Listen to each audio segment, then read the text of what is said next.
Cada semana nosotros vamos a responder a una pregunta esencial. La de esta semana es: ¿quién tiene el privilegio de proclamar la palabra? Todos entendemos que la palabra es importante, ¿cierto? Usted no puede decir cualquier tontera. Entonces, ¿quién?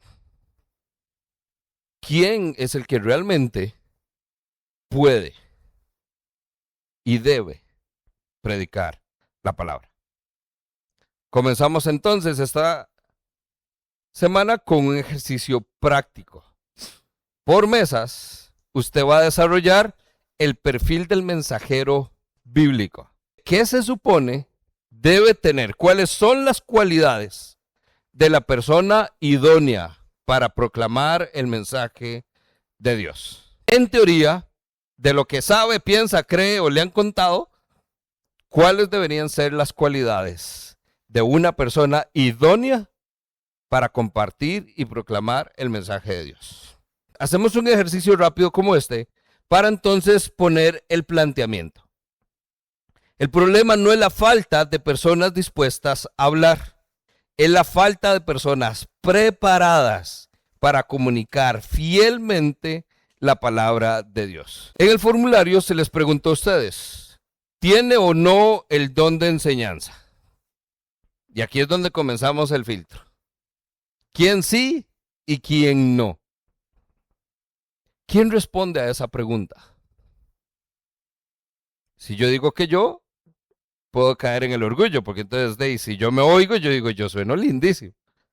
Pero no necesariamente la percepción de todos los demás. Entonces, para aquellos que tuvieron problemas o que expresaron su falta de información para poder responder, el filtro son las demás personas.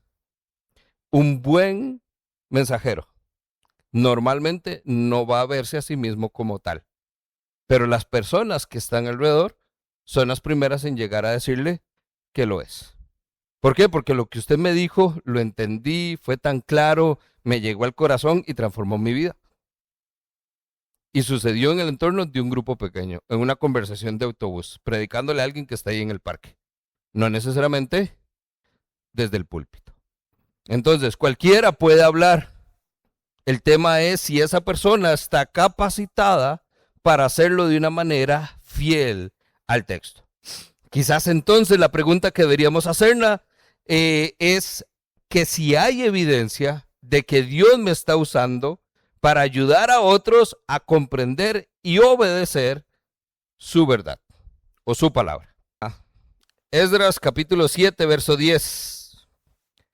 Esdras se había dedicado por completo a estudiar la ley del Señor, a ponerla en práctica y a enseñar sus estatutos y ordenanzas a los israelitas.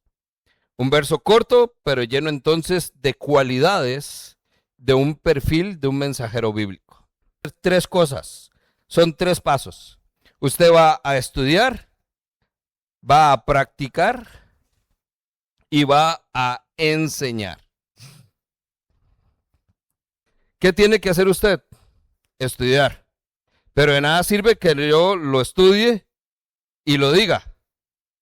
Tiene que haber un paso primero. Tengo que estudiarlo yo, ponerlo en práctica yo y después voy a enseñárselo a otros. ¿Por qué? Porque yo no puedo enseñar algo que yo mismo no esté viviendo, no esté practicando. ¿Okay? Por eso es que estamos usando a Esdras como primer ejemplo. ¿Por qué? Porque muchos de ustedes puede que estén viviendo en ese patrón incompleto. Usted estudia lo que le toca dar en la lección de esta semana y lo enseña la próxima semana, pero no lo vive, no lo practica. Y entonces, ¿qué es? Usted simplemente está transmitiendo información. ¿Funciona? No. Usted cree que sí, pero no. Porque con información no hacemos nada.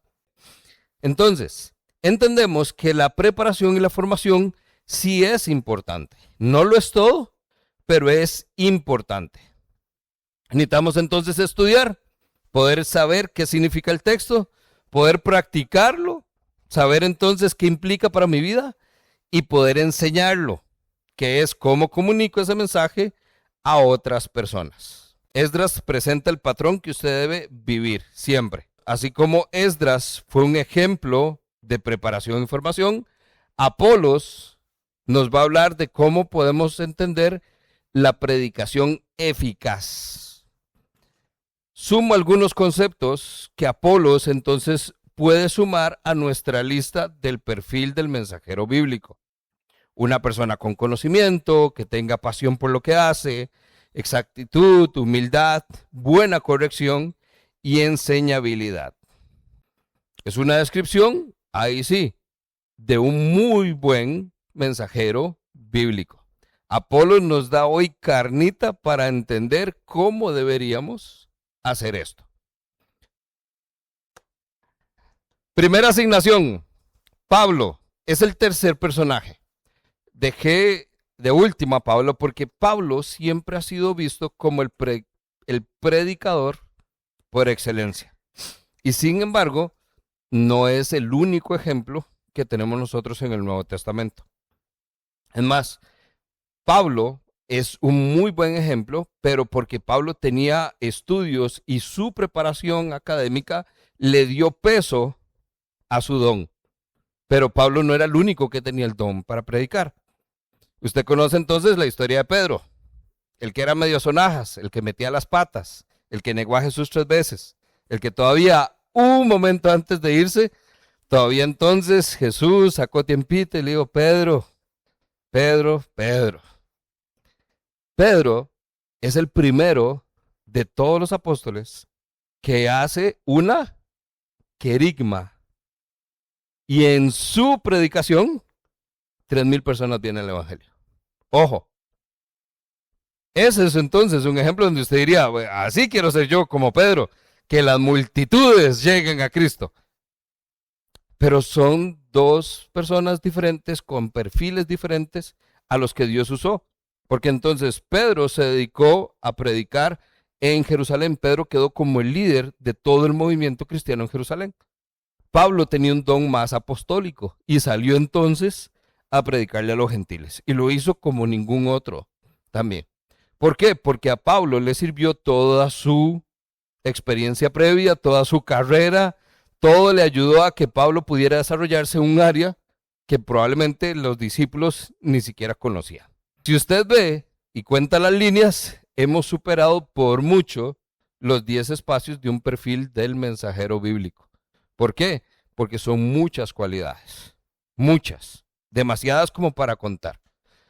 De nuevo, ¿por qué no hacemos una lista? Porque no es que usted tenga que tenerlas todas, no es llegar a tener el cartón lleno, es simplemente poder ver cuáles de todas esas son las que yo puedo tener y me identifico, cuáles son las que yo definitivamente híjole, así como esa elocuencia con que Pablo escribía las cartas, yo no la tengo, porque yo soy medio jaibo para hablar. Entonces, ahí es donde veo un área que puedo identificar que debo trabajar. Básicamente lo reducimos a esto. Si usted se pone a ver, semana 1, estamos entonces entendiendo que el fundamento o el primer paso es el mensajero, usted y yo. Pero no porque se trate de nosotros, sino porque somos el primer obstáculo para que ese mensaje llegue a donde tenga que llegar. ¿Okay? Entonces, desde esa perspectiva, nosotros tenemos que ver esto.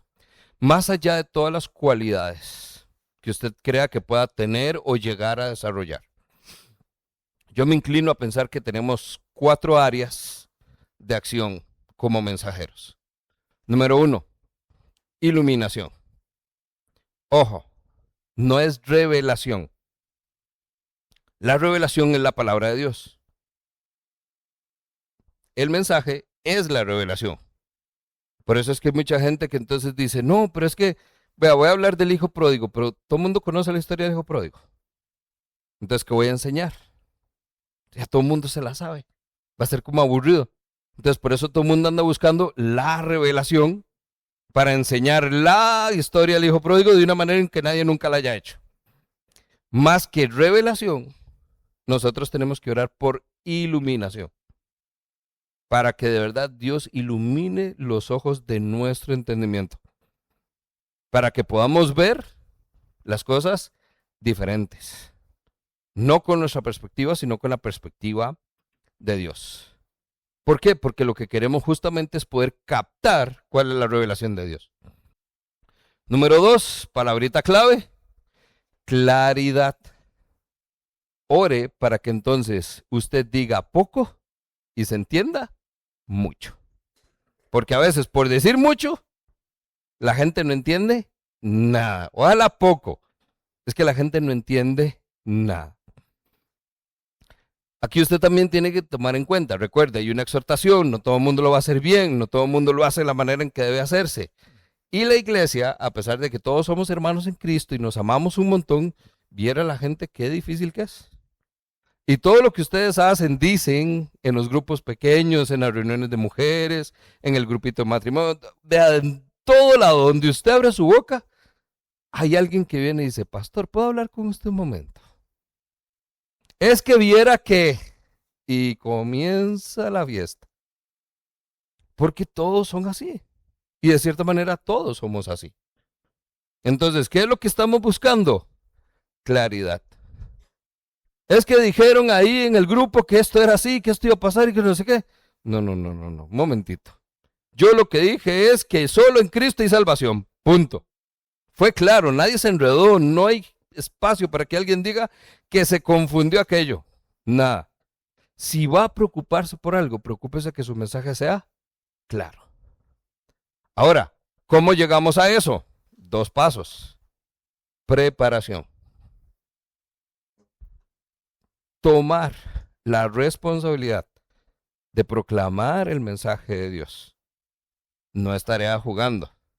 Eso quiere decir que lleva tiempo, hay que prepararse. Usted no tiene una idea cuánto. O quizás sí la tiene porque ya lo ha hecho. Pero entonces, si ya lo ha hecho y ya más o menos sabe cómo es, bueno, todavía más, como el doble o el triple. O a veces aún así quedamos cortos. Es importante prepararnos. Porque si usted no se prepara, vea, puede decir lo que sea. Y como lo entendió, y a como le gustó, y a como la gente quería oírlo, y aquello se hizo un despelote enorme. Y todo por falta de preparación. Consejo, no improvise, nunca. No, pero Juan 3:16, todo el mundo lo conoce, nada más habla de Cristo y la salvación. Peor, está predicando doctrina esencial que hace la vida o la muerte la diferencia en una vida de una persona. Entonces, no improvise, prepárese.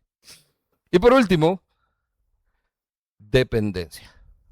Porque entonces, de nuevo, no se trata de usted. Se trata de quien enseña a través de usted. Ah, no, pero es que yo soy el que lidera el grupo. No, vea, usted puede estar, pero mañana Dios puede usar a alguien más. Yo mismo, que soy el pastor, otro puede venir y puede continuar la tarea. Ninguno de nosotros es imprescindible. Nadie. Por eso es que nosotros tenemos que estar seguros que quien lo haga tenga una dependencia de Dios. Porque entonces no importa quién, va a hacer lo que Dios dijo que hiciera. Punto. Así que cerramos hoy respondiendo a la pregunta. ¿Se acuerdan que todas las sesiones vamos a tener una pregunta? ¿Quién tiene el privilegio de comunicar la palabra? Un mensajero fiel, preparado, humilde, enseñable y comprometido con la verdad.